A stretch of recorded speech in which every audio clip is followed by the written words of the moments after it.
driving harder than ever. Open up, I tell you. It's freezing out here. Hurry. In heaven's name, I need a fire to warm myself.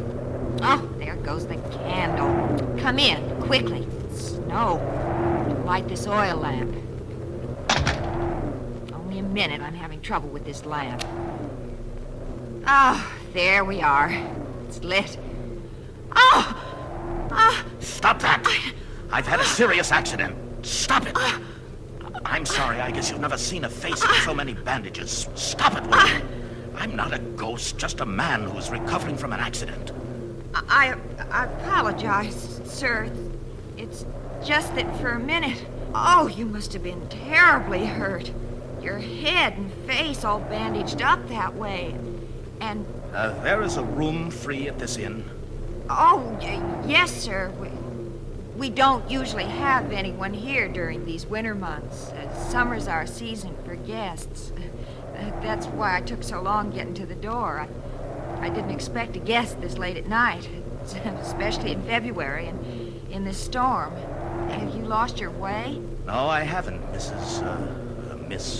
Mrs. Hall.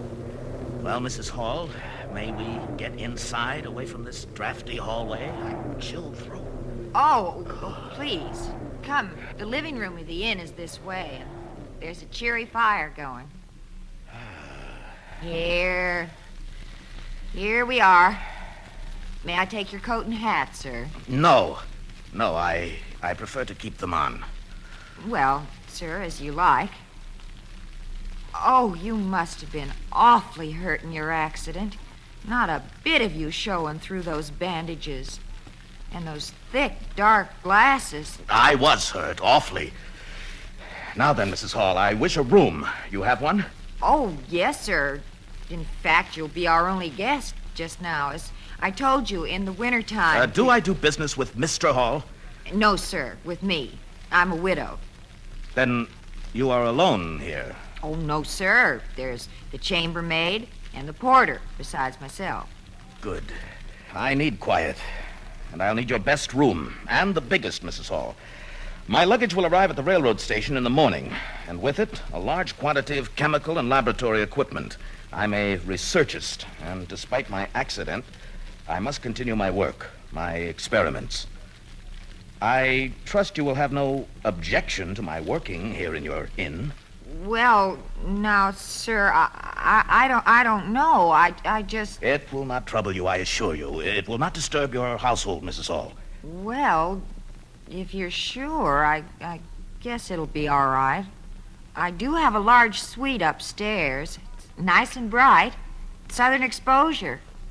The rent'll be... Never mind the details. I don't trouble with details. I'll pay whatever you ask. Now, will you show me up? You would like a bite to eat, perhaps. Not tonight. Just a warm bed. Tomorrow morning, may I breakfast at 8 precisely. I'm a man of precise habits. Juice, 2 poached eggs, white toast, black coffee, no cream, no sugar. Well, please follow me. This way. Here we are.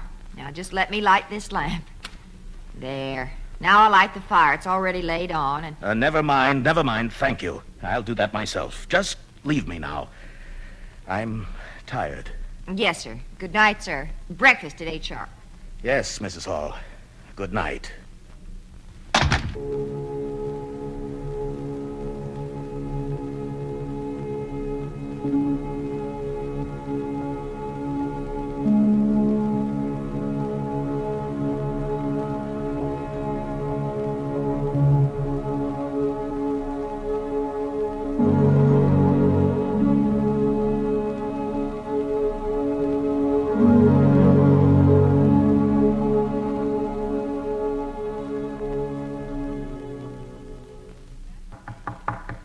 Just a minute.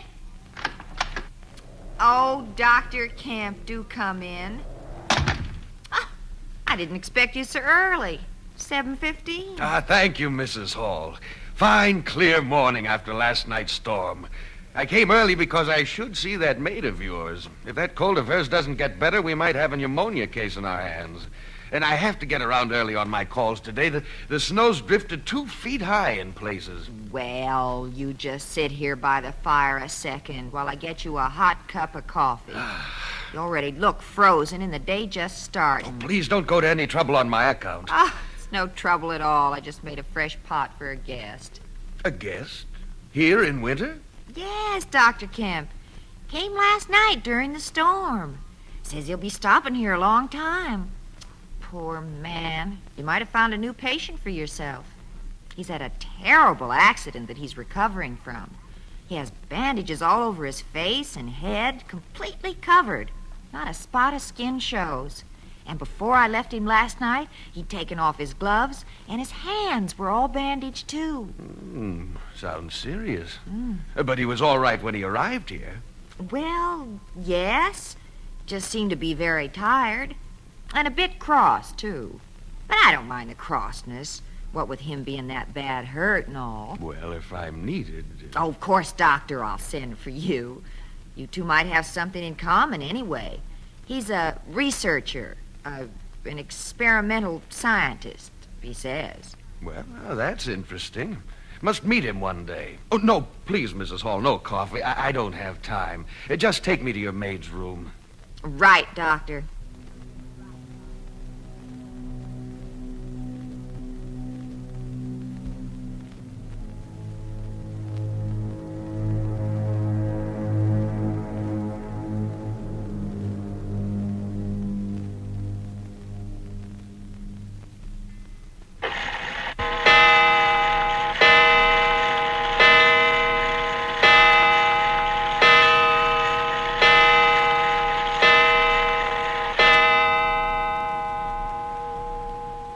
Your breakfast, sir. Come in. Ah, Mrs. Hall. Breakfast. And right on the dot of 8. I can see we'll get along. In fact, you seem to be more efficient than I this morning. I can't seem to find my dark glasses.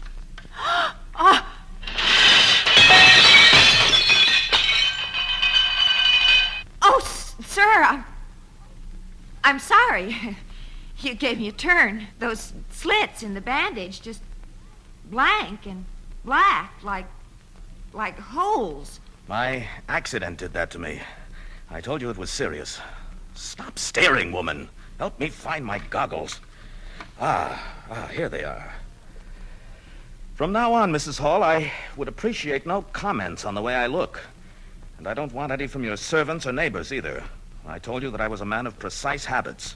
And it's my custom to take a walk every day. For the next 2 days, I shall forego that practice. However, I want you to tell your neighbors that a very sick man who is swathed in bandages is a guest at your inn and will be going for daily walks. I wish no one to even speak to me. I wish to walk alone and be left alone. Is that clear? Yes, sir. I'm sorry. I, too, am sorry to be so curt and snappish, but my nerves, I've been through so much. Oh, that's all right, sir. I'll try to make your stay here a quiet one. One which will help you recover. And, sir, let me get you a fresh tray. Oh, and, sir, about the register, it's the law. You have to register in an inn, and I don't even know your name. In that case, Mrs. Hall, register me as Mr. John Doe. I don't wish my real name known. I achieved distinction in my own field as a scientist, but unless I recover from the effects of this accident, I should not like it to be known ever again who I am. Oh, you must have been through so much, sir. Mr. Doe. I'll... Mrs. Hall, please, leave me alone now. Send up a fresh tray and send your porter to the station with this note. It will release my luggage and my scientific equipment. There is snow on the ground, but I wish your man to deliver it as soon as possible. I have very urgent work to do. We'll try, sir. Don't try, do it! Oh, pardon my nerves, my temper again. But I need that equipment. My experiments might make me well again. Now, you just calm yourself, sir. We'll help you. I'll send John, my porter, for the luggage. And I'll arrange it so you can have your private walks.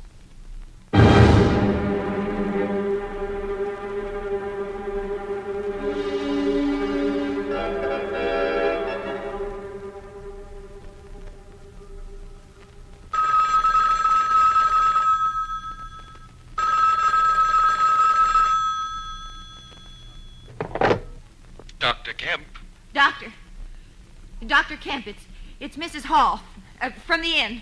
Come quickly. Oh, what's wrong, Mrs. Hall? The guest, that man with the accident, he was just now out walking, and a dog, it attacked him. Oh, he went for it first with his cane. It wasn't the dog's fault, but the man's bit, and I think badly. Well, come at once. Was it the guest, the man with the bandages? Yes, Doctor, hurry. And the strangest thing ever, the leg of his trousers was ripped a lot. But in the tear, it was like nothing was there. He must be hurt bad. Oh, do hurry. Nothing there? What do you... Never mind. I'm on my way.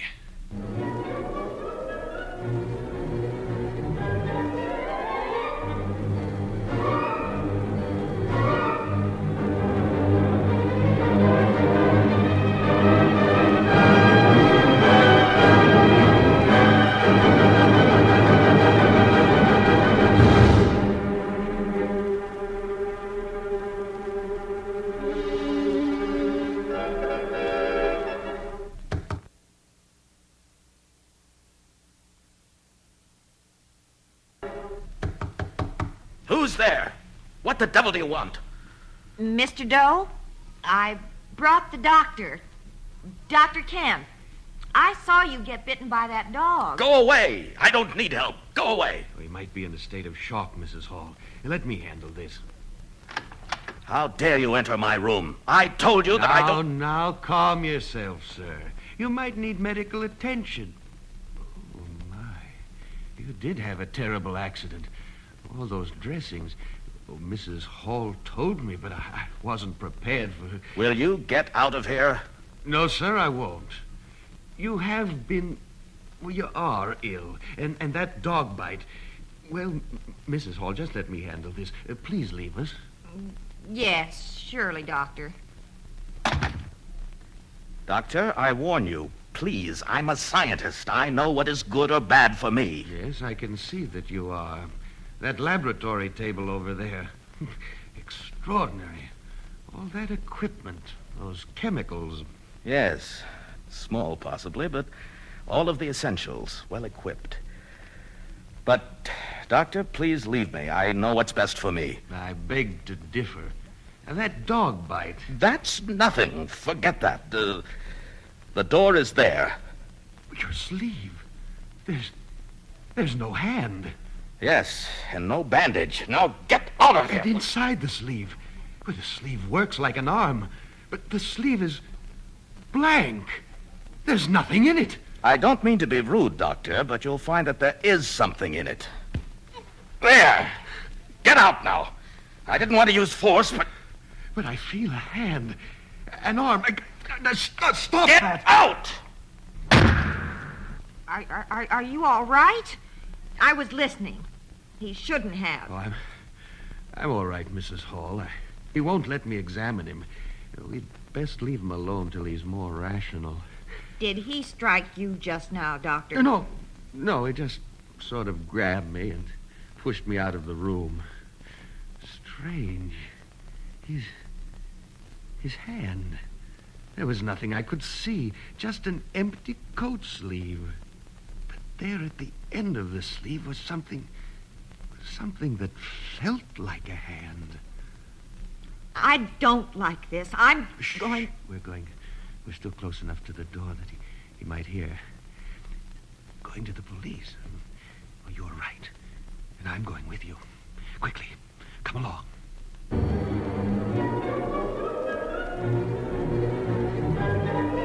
Dr. Kemp? Mrs. Hall?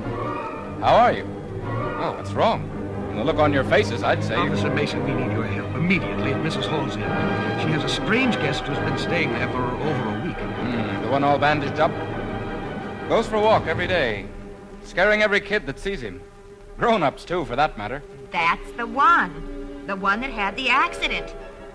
Came to my place to rest up. Mason, there's something strange about him. Strange isn't the word for it. The sheriff started checking him out the first day we saw him on the old inn road. All the sheriff come up with was the fact he's a scientist, a chemist. Well, that fits. Mason, he was bitten by a dog earlier. He didn't send for me. Mrs. Hall did. But he refused to see me. In fact, He threw me out of his room. Well, actually, if he didn't send for you, he was within his rights. Mason, there was no bandage where his right hand should have been. There was nothing there. So, what are you trying to say? There was nothing the eye could see but air. But I felt that hand. Look, here, you can see the bruise marks starting to show up on my wrist where he twisted it. Now, wait a second. You felt a hand, but you didn't see a hand. And once, he didn't have on those big dark goggles when I come in with his breakfast tray. And in the bandages on his head, there were just big black holes where his eyes should be, like poker burns. Doc, Mrs. Hall, you're losing me. You feel a hand, but don't see one. And you see black holes in place of eyes. I think we'd better get out to your inn fast, Mrs. Hall, and ask a few questions of your guest. Police officer, open up, please. Confound it! What is it now? Go away! Leave me alone! Police business, sir. We got a report you were bitten by a dog. So I've got to question you. Go away! Police or not, I won't be interrupted. I'm busy working. Mister, I suggest you open up. If you don't, then I come back with a warrant and really inconvenience you. You have no right to... Oh, all right. Now then, officer, this is... Oh, Mrs. Hall. And the doctor, too. All sorts of visitors to annoy me. Well, what do you want? The incident with the dog? Forget it. I've already cauterized the wound myself. Now, if you'll excuse me. May I see your right hand, sir? My right hand? Of course. But it's bandaged now. Yes, it wasn't bandaged when I saw you last, Doctor. Well, it is now, see? May I have a look around your room, sir? You have no right. I'd like to warn you, sir. The sheriff has already mentioned to me that he was coming to question you. Question me? Why on earth? On a little matter of an unsolved robbery 2 nights ago at the parsonage of Pastor Ives on the Bridge Road. Robbery? Really now? I'm a respectable scientist. Do you possibly think that I Well, could be... you're the only stranger we've spotted in the area since we got snowbound a week ago. Most roads are still drifted in. And we know that none of the people around here would rob a preacher's house. You understand what I mean? Very amusing. Well, it's my pleasure. Search all you wish. Go ahead. I've nothing to hide. Thank you. That's more like it. Doctor, Mrs. Hall, while the law is searching my room, please be comfortable. Please have a seat over there. Quite a bit of equipment here. Test tubes, retorts, bottles of chemicals. I'm a chemist as well, officer. And... Wait. Stop! What's he doing? Stop him! He's taking off his dressings, his bandages. He'll hurt himself. Good heavens! As he unwinds it, his head, it's disappearing. Easy now, Mrs. Hall. Easy. His head, it's gone. What are you? what am I? Watch me and see. I remove my gloves and the bandages beneath them. It's true. Until the bandages are removed, you have hands. But without the bandages, the hands are gone. And now I remove my scarf and bathrobe. There's nothing where his chest and arms should be. And now these trousers. Just shoes and socks left. Nothing else. And I'll make short work of those shoes. And socks. And now, you see what I am. Or you don't see. No, you don't see. You couldn't see if you wanted to. You couldn't see what I am, officer. I am a man. Yes, my friends, an invisible man.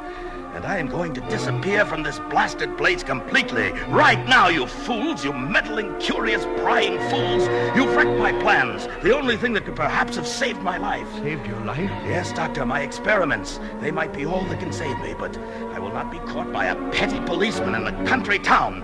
I'm going Let to... me help you, man. Your experiments. I might be of help. Too late, you meddling quack. I'm leaving here. Catch me if you can. Catch him! Oh, you can see the door opening. That's what? An invisible man? Oh, disappeared under our nose, piece by piece. We're in a nightmare, and it's too big for me to handle by myself. I'll go to the sheriff, put out an alarm. An alarm? For an invisible man? Doc, you and Mrs. Hall come along. Otherwise, they'll never believe me. Yes, Mrs. Hall, come along with us. I'll give you a sedative and you'll feel better. Doctor, I'm so frightened. With an invisible man on the loose, we all have cause to be frightened.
How dry I am, how dry I am, nobody.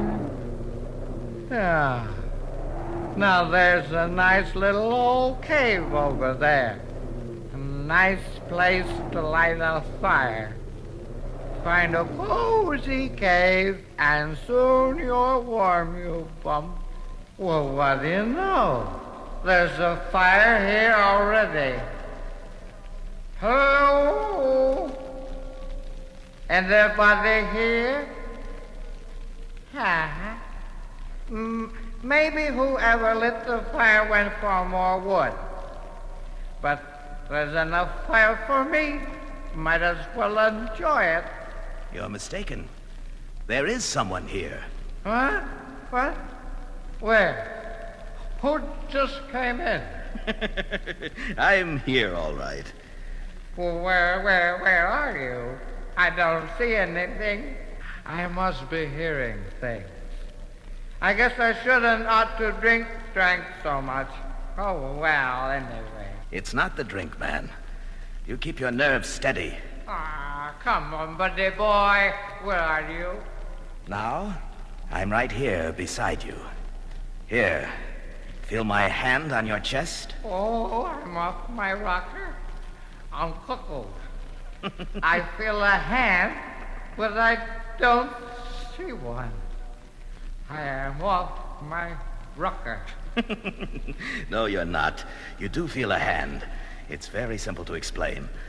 I'm an invisible man. Where are you hiding? I know you're ventriloquist, a ventriloquist. It's a trick. No trick. It's true. I'm invisible. Well, any fool can see that. I mean, even if I can't see you.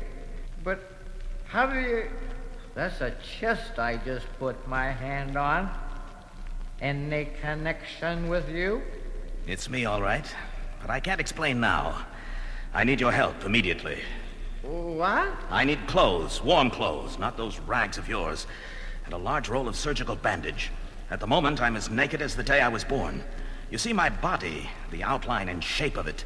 It's only visible when I am clothed and wrapped in bandage. Some men who didn't understand that I was invisible have locked me out of my house.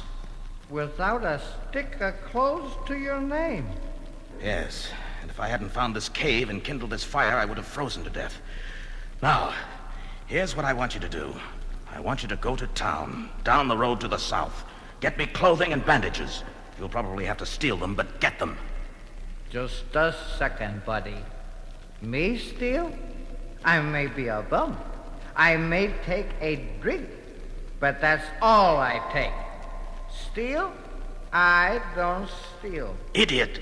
Don't you realize fate sent you my way for a good purpose? To help me. And in return, I can make you rich. Think of what I can do. Invisible. Enter a bank undetected, or a jewelry store. All doors are open to me. And with you to help me now, we'll be rich. Look, buddy, I'll straighten myself out. I'll be a helper. But stealing is out. I'll try and get you some clothes and food. I wouldn't let a dog freeze or starve. And there's some left in my bottle. I don't need it.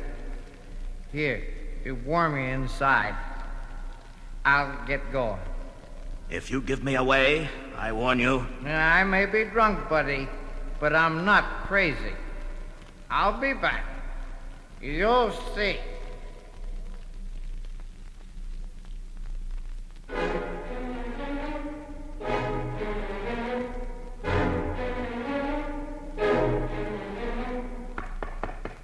Open up in there.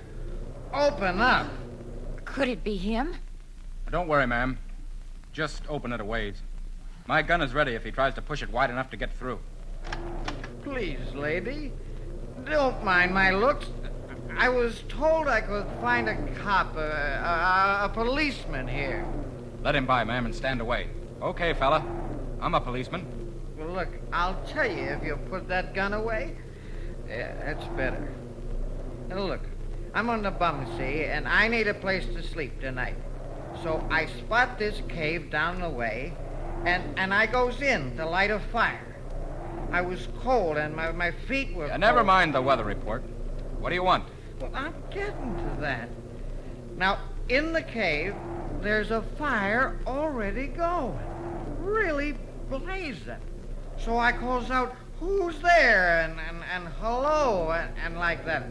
And then, oh, you're not gonna believe this part. You'll think I've been drinking too much. Go on, Mac. I think I know what you're going to say. There was a man there, but he was invisible. How did you know? Never mind that now. We can't spare a minute. Mrs. Hall, you won't be safe here. Please run down for the sheriff. Tell him to meet us. Which road did you say? Well, it's north of here, about a mile. Tell him to look for a cave, a mile north. Well, just let me bundle up. Now, you do be careful. Yeah, we will. All right, let's go. Show me the way.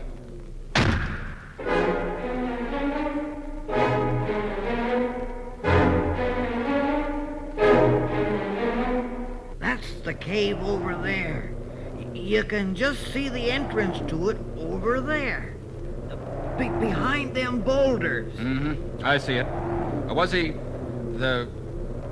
armed? Well, not that I could see. But there are a lot of rocks in there. I don't know what good my gun will do, but I've got to find out if he's in there. Let's get closer. Keep behind me. That will be far enough. Look at that rock, just hanging in the air. So, you did betray me. Good afternoon, officer. Nice day, but cold, especially for me. Put down that rock. Come along with me. Come along. How do you think you'll find me to take me along? All I have to do is throw away this rock and I'll throw it at you and I'm gone. That was close. Ooh. Quick, over there. His footprints forming in the snow. He's getting away, but I must have winged him. Come on. Mrs. Hall, what are you doing here? He wasn't there. The sheriff was gone. I left word. Oh, you shouldn't be here. It's too dangerous. Oh, danger or not, I'd be more frightened staying alone at the inn. All right, but stick close to me. I will, Walt. Officer, this way, over here.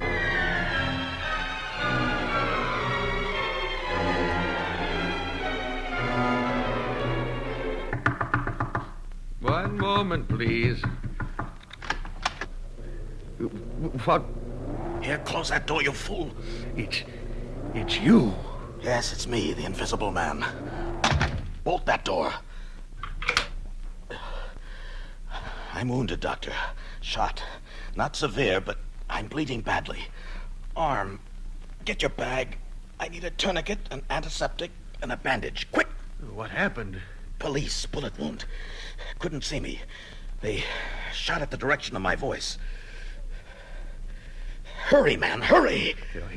Here's everything you need. But how can I... Oh, I can't see your wound. Your arm? Here, I'll direct your hand. Feel it? It feels wet. Blood. No, but I don't see what I'm...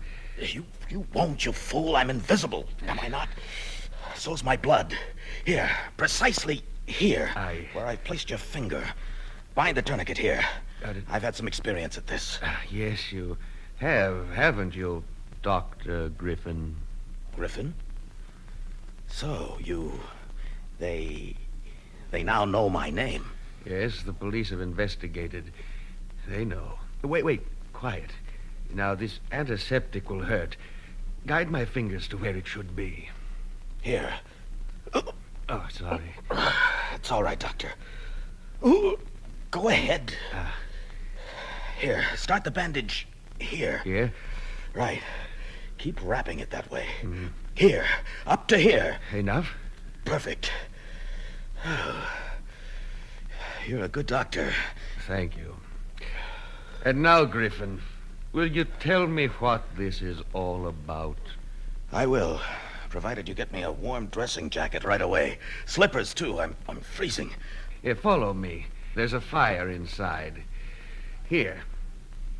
Warm enough? Put it on. Let me... Slippers. Better? Oh, much better. Well, Kemp, I think I can still get away. And as a doctor, a man of mercy and science, I think you will help me. Oh, I can't promise.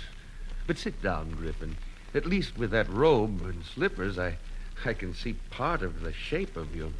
How do you know my name is Griffin? How did the police... Well, you have left a trail in other towns, according to the sheriff. Even though you are invisible, the police, know many things you've done since you did become invisible. The police are clever. They're clever, Kemp. I'll make it short.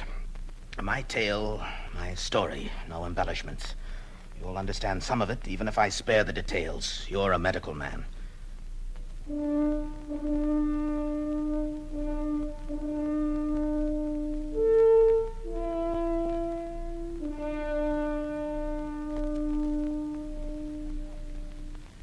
At college, I won prizes as a chemist. And then it was the study of light that I could not resist. Then the science of optical density, the study of what things go into making visible the things we see. Then I found that everything that goes into the making up of the body of a human being is composed of colorless, transparent tissue. Everything, that is, except the chemical property which makes a man's blood red, and the chemical pigmentation which colors his hair. In my experiments, I learned much from working with certain fish and marine life, which already are invisible. Already invisible? What fish? Jellyfish, certain types of sea larvae. They are visible to a point when floating in a colored water. But that is only because they describe a shape within the water by displacing the water through the solidity of their transparent bodies. I learned much from the life factor chemistry of their cell structures. And then I isolated the secret chemical property which rendered them transparent. Well, I won't give you all the details now, but that chemical property, improved by additives which I developed, proved to be the perfect factor to completely dissolve the red color factor in human blood and the pigmentation properties in human hair. Amazing. And you experimented, of course, on yourself. You administered your new chemical discovery on yourself, rendering yourself invisible. A logical deduction, Doctor. Fantastic. An incredible discovery.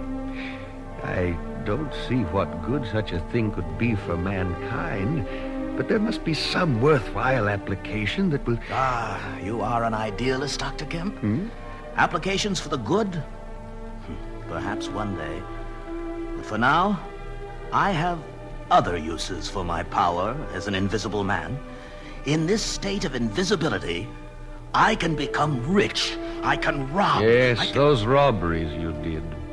The police have a list of robberies unsolved when an invisible thing or man was thought to have been involved. Why must you rob? You're so well educated. A scientist who's made a remarkable discovery. Rob? Come now, Kemp. Haven't you dreamed, like every man, of being rich? No matter how honest a man is, I'll wager that at times in his life he has wished that he could steal. The only thing that deters him is the fear of getting caught. When I became invisible, I had found the way that man has dreamed of ever since time began. I had found the way of accomplishing the dark deeds and desires of the heart without being seen or caught. Griffin, is it possible that your chemical could have affected your brain? Made you evil? Doctor, possible perhaps. I do know that the drug does have side effects on the brain. In fact, at this very moment, I have a suspicion that another possible side effect is damaging my heart.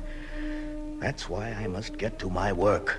If the trend in the heart goes on many more months, I may develop a very serious heart condition. As to my brain, I know that my brain power has heightened. Besides, is not evil as a concept, is it not just something, an idea foisted on society by the common man for his own protection? The common man who could be ruled by his superiors? His superiors? Men like us? Men of science? I have never gone along with this religious mumbo-jumbo about good and evil. If a man has power, he should use it to a full degree and to the full extent of the force, even if brutal, of that power. Griffin, I think you've become mad as well as invisible. Mad? Mad? You sound just like my fellow students all the way back in my college days. Act a little peculiar and you're an outsider. I have little reason to love my fellow man. But you were a reputable teacher in the university before this thing happened. Yes, by keeping my place, by doing my job, by acting the quiet, innocent professor who troubled no one. But I've been dreaming of this for years. This power I now have. Perhaps it's not the drug. Perhaps you've always been mad. Perhaps. By the usual standards of a stupid conventional society. But enough of that now, Doctor. I want your help. First, I must continue my experiments. I must get at this heart business. You can get me the chemicals I need. I can work here. Second, you can become my partner. Your partner? Yes, Kemp. I must have a partner, a helper. Alone, I can rob, even kill. Kemp, with a helper, a visible helper, I can do so much. Now, alone, I can rob a little, kill a little, but with a helper, and then more helpers, I can establish a reign of terror. A reign of terror? Open up in there. Police. They're here. Don't say a word. They've tracked me. Do you have a gun? Oh, no, I have no weapons. Dr. Kemp, we know he's in there. Are you all right? Give me that scalpel. Where does that door lead to? Open up. To the yard, but The yard? Good. Unless we're surrounded, I have a chance. You're in there, Doc. Stand away from the door. I'm shooting off the lock. See you again, Doctor. Where is he? Nothing around, is All he? right, Doctor. that way, through the door, the yard. But he's trapped. It's an enclosed yard, a courtyard, completely walled in. He can't escape. Easy now. Look, that pile of clothes. He's undressed again, so we can't see him. High walls all around. Only way for him to get out is to climb that tree. If he does, we'll at least see the branches bend. Then I can shoot. Mrs. Hall, please get back out of the way. He might... Here, ma'am, over here. He might throw something or rush us. What are you going to do, officer? Well, we can't just stay here waiting. You out there. There's no way out. Put down that gun. All right, I won't shoot. Now, come on. You'll never get over that wall unless you climb that tree. I intend to leave by that door in which you stand. He can play cat and mouse like this until it's dark. You're right. Yeah, then he could get away. Oh, I'll have to go in. You two men will have to guard this door. Officer, here, take this pair of fire tongs. I got this log. Fine, fine. Stick close to each side of the door. Mrs. Hall, if anything goes wrong for them and me, run to the kitchen and lock yourself in. Yes, Walt, you be careful. Right. I'm going in now, Doctor. Remember, Mac, help cover this door. We must get him. All right. Oh, be careful. All right, now. Where are you?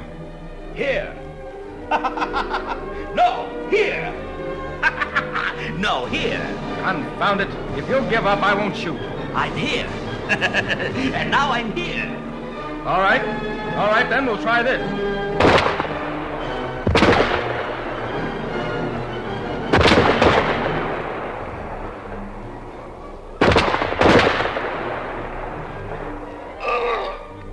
Got me. In the stomach. Oh, officer, he must be hurt badly, but I can't see to help. He's still freezing, no? Yes, but the irregularity proves that he's hit bad. Here, I found the wound. Wet. Bleeding badly. How can you tell? I can't. Oh, I can feel it. It's wet. We have to... I'll get your bag, Doctor. Yes, please, in my study. I don't know how I can... Wait. His pulse has stopped. The heartbeat is gone. Too late.